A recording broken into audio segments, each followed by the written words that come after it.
Salut, c'est Trado. Voilà mon commentaire pour la séance de lundi 17 mars pour l'indice parisien. Bon, ben pas grand-chose à signaler aujourd'hui. C'est une séance à nouveau de consolidation. Nous avons réussi cependant à marquer un léger plus haut de quelques points, mais ce plus haut n'a pas été tenu en clôture, donc il n'est pas très significatif. Euh, on remarque également que nous sommes toujours en apesanteur par rapport à la M7 ici et par rapport à la M20.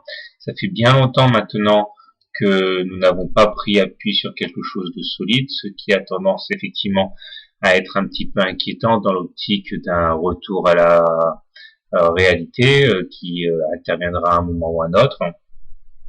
Les indicateurs sont toujours bien orientés, cependant avec un MACD fortement croissant au-dessus de son signal, un stochastique qui est toujours très bien ancré en zone de surachat. Forcément, il est plat parce qu'il a tendance à saturer. Le momentum aussi, même s'il décroît légèrement aujourd'hui, est à un bon niveau et toujours très bien orienté. Nous avons toujours comme principaux repères graphiques le grand canal gris toujours hypothétique quant à sa partie basse, et puis surtout la fourchette d'Andrews dont la médiane inviterait les cours à aller percuter les 4010 par là, lorsque les intervenants auront décidé du sens à donner à leur trade. Alors,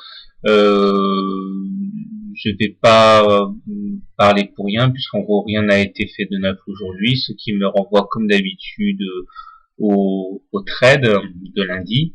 Donc si je devais privilégier les trades longs lundi, je pense que j'attendrai quand même au moins un retour sur la M7 pour rentrer. Donc achat sur la M7, stop loss en cas de clôture sous la M7, objectif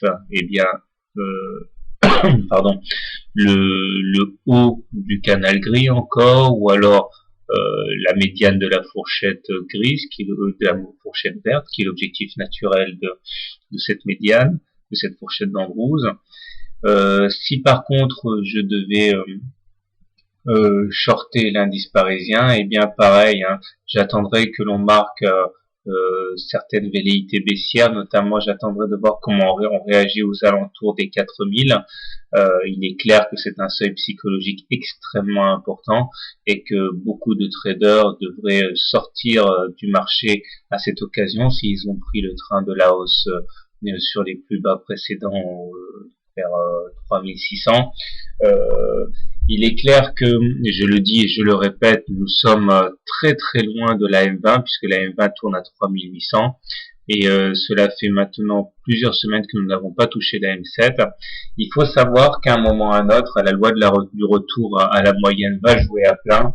Donc il est très important de mettre des stop loss si vous êtes acheteur, parce que la chute, si on va chercher la M20, sera conséquente et elle risque d'en laisser plus d'un sur le carreau. Donc pour tous les acheteurs, les day traders, il est important encore une fois de ne pas faire n'importe quoi et de s'armer d'un stop loss judicieusement placé, comme je l'ai dit, sous des supports significatifs, soit la M7, soit le support à 3878 par là. Voilà, bonne soirée, bon trade. Donc personnellement, je vais privilégier encore les impulsions haussières parce que c'est le sens de la dynamique et que je ne trade que dans le sens de la dynamique. Voilà, bon week-end, à lundi.